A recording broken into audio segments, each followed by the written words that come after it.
Extra Mile segment, we're talking to Julius Kithome. He's the CEO of East Africa Sub-Saharan Africa Safe Promotions Foundation, SASAF. And he's with us in the studio to talk about economic empowerment. And I'm sure probably through the campaigns you've seen throughout the country, some are talking about bottom-up economic model, others 6,000 shillings for the youth, others streamlining the economy. So today we're going to speak about economic empowerment, but probably from a more proactive and realistic approach other than what you're hearing from public podiums. And Kithome is here with us tonight. Karibu sana. Yeah, thank you very much. My name is Bishop Julius Kithome. I'm the chairman of the East African Sub-Saharan Foundation, ESSF, as well as the CEO of the organization. This organization is Christian-oriented. Okay. We are in the religious and the non-political. This matter came about because when we were preaching the gospel, we found it that we were feeding too much on the spiritual person, and still the physical person was lacking. And we looked at our example, the Lord Jesus Christ, and we discovered that he used to attend to the spiritual, and then he fed the people. And therefore, we found that there was a disconnect. And out of that, God gave us this insight, and now we started. It's a religious organization? Yes. All right. Interreligious. Interreligious organization. Obviously started in 2013. You got your registration from government in the year 2017. Correct. That means it's 4 years since your registration. But there's something I was reading from your website, which is quite interesting. The main aim of the formation was to address humanitarian needs and elevate poverty. From where you sit as a clergy, sitting in the pulpit, what was that missing gap? Probably in terms of policy or in terms of empowerment that led us to the actual situation of a humanitarian situation or poverty? Empowerment. Because we found that our congregation, they were growing, feeding spiritually, as I earlier said, but physically they're in want. Therefore, we got the insight, and we came together and we said, what shall we do? We need to do something so that we can bring and the gospel to be a full gospel, as Jesus did. Therefore, here in Kenya, we started. And in 2013, we came up with the idea. And in 2017, we got our registration. And we put Kenya together. And we segmented Kenya into 820 regions. Each region is headed by a regional manager. All right. But at the top of the hierarchy, the county is headed by a coordinator. So within the region, we have the regional manager, and we have other 20 frontier staff at the moment. And we'll talk a bit about the structure of ESSF.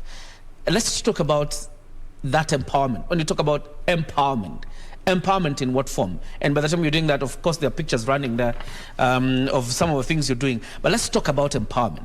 What kind of empowerment?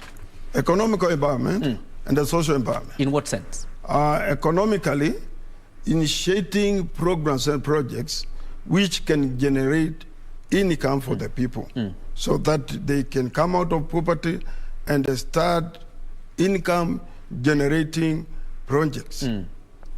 Let's talk about some of these commercial projects that you're talking about. What are they? We have poultry farming. Poultry farming. Fish farming. We have the health products, health food products. And we have built Kenya into regions where each cash crop can be easily grown or where it does well. So we are not just kicking about the bush, but we go to where a certain crop can be grown. So where are you getting these crops? You're going to a certain area where these crops can be grown. So you're buying them and giving them to your members, or where are you getting? For example, if we were to talk about arrowroot, doma, or pumpkin. So where do you get these seeds? Do you buy them yourselves? We empower them, and we talk with the people. And we tell them this is a viable business, agribusiness. Therefore, as we train and share with them in a setup we call a cluster, now we engage them and tell them, now let us come together and we look for the seedlings or the whatever plant it is supposed to be. So it is self-driven. Self-driven. Yep. So you come together, you look for the seeds together. Yes. Where has the money come from? The one that you're using to get the seeds? Normally, we share what they have because there's a social involvement. Yep.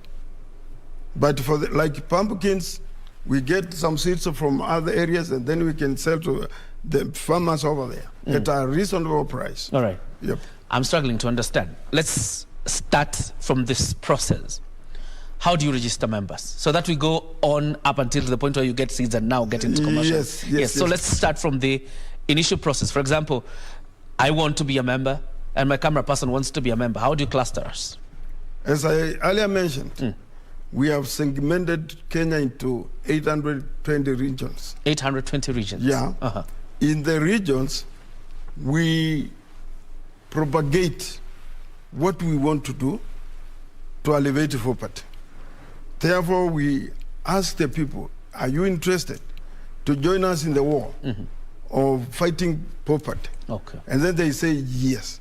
And therefore, we tell them, if you want to become a member, you must form a class of 15 people by yourselves. People you can understand one another. 15 people. 15, they form one class. Okay. And therefore, out of those 15 people, we go deeper and discuss what is that thing that you can do together so that you can fight poverty within yourselves. All right. Yeah.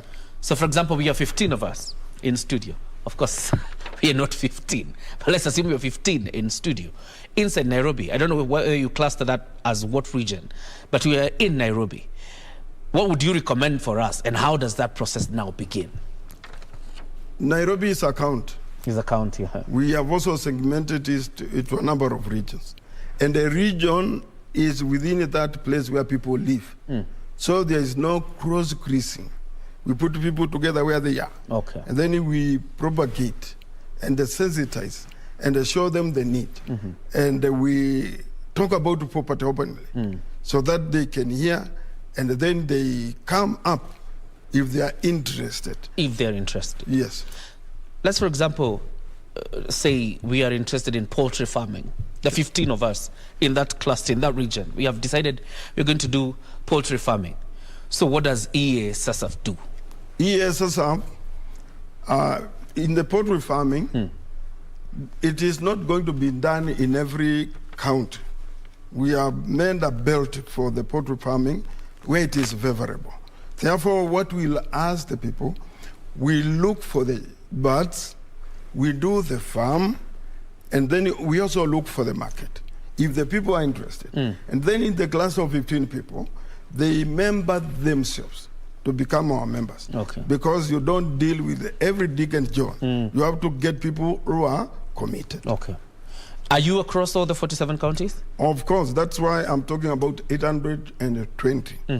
A region consists of 35,000 adult Kenyans, 18 years and above. So 820 is all over in this country. Yeah. And every county is run by a coordinator. Okay. Yeah.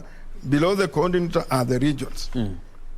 These regions are measured by the number of the population in that count. So we divide 14 regions per every count. Okay. Yeah. Looking at your website, you were talking about, mostly, the number of Kenyans, living below $1 per day. And I'm just wondering, is it about a person who is willing to join, or are you targeting the person who is living, below $1 a day, in the sense that you identify such people? He might be living below $1. Okay. But he's not willing. So we don't force. If you are chased by something, it is you to run, but not other people to run for you. Okay. Yeah. Do your members do contributions, probably? Is it a rotating Normally, you identify yourself by a one life registration. One life registration. Yeah. How much? 180. 180 shillings. Yep. Once that is done and you get into the project, there's no more contribution into... No more contribution. Okay. Because we have discovered these people are living below $1. Yes. They don't have the capacity to make any substantial saving for them to attract any funding. So what we have done as an organization, we have gone an extra mile and looked for finances locally and offshore. All right. You have looked So for money we are locally and offshore. We have failed the finances, and we tell them now, we want to teach you how to fish. Okay. We are not giving a fish to you. If you get into this investment, then you must be ready to work. But in the setup of 15 people. Yeah. When you think about agribusiness, because it has been quite a problem in this country, people want to venture into agribusiness, but the problem of value addition continues to be the biggest hindrance to agribusiness. Is it a component in the empowerment that you're doing to these communities? Yes, we are so much considerate because we have to be careful. It is an investment, so we don't just want to lose money. We are taking all the parameters, and we are talking and negotiating among ourselves. Most of the things which are a predicament is like the inputs. So we are working in a way that whatever byproduct or whatever is a waste product is like in the agribusiness. We are gearing ourselves to making some of the byproducts to be a raw material for fertilization of the produce. All right. Yep. Ready market, because you talked about a ready market for the products that are being produced by these members, and I'm wondering, beyond Kenya, have you identified a market for some of these products? Of course, yes, we have market in the United States, but from the experience of the COVID, every other business person has to think internally. So internally also, we are so much active. And it's surprisingly that even eggs are imported to come to this nation. So we as SASAF, we are now working very hard to make sure that we bridge that gap of these importations, like the eggs, rice, all those kind of things. All right. Yep. As we wind up, such products have been initiated before. Some of them ended up being a smokescreen for very big scandals. How do you guarantee the Kenyan public that you are in this and you will not only get value for what you're investing in terms of financial and emotions, but it will be a safe bet for you? Very safe, because these projects and programs, they belong to the people. That's why we have a member who commits himself. They also have a constitution to guide themselves. And we are a keeper of one another. So they are not just haywire, but they keep one another. We have a goal. There is something that we are fighting, which is called poverty. All right. So we work with them, we enlighten them, we put knowledge in them, and we build them so that it belongs to them, does not belong to the Bishop, Mr. Kithome and his team. All right. Yeah. Bishop Julius Kithome, the CEO, that is East Africa, Sub-Saharan Africa Safe Promotions Foundation. You're talking about economic empowerment, and that is very important. Of course, again, bridging the gap between the pulpit and the welfare of the people. That's how we wind up Extra Mile. Cindy Nyama is up next with business.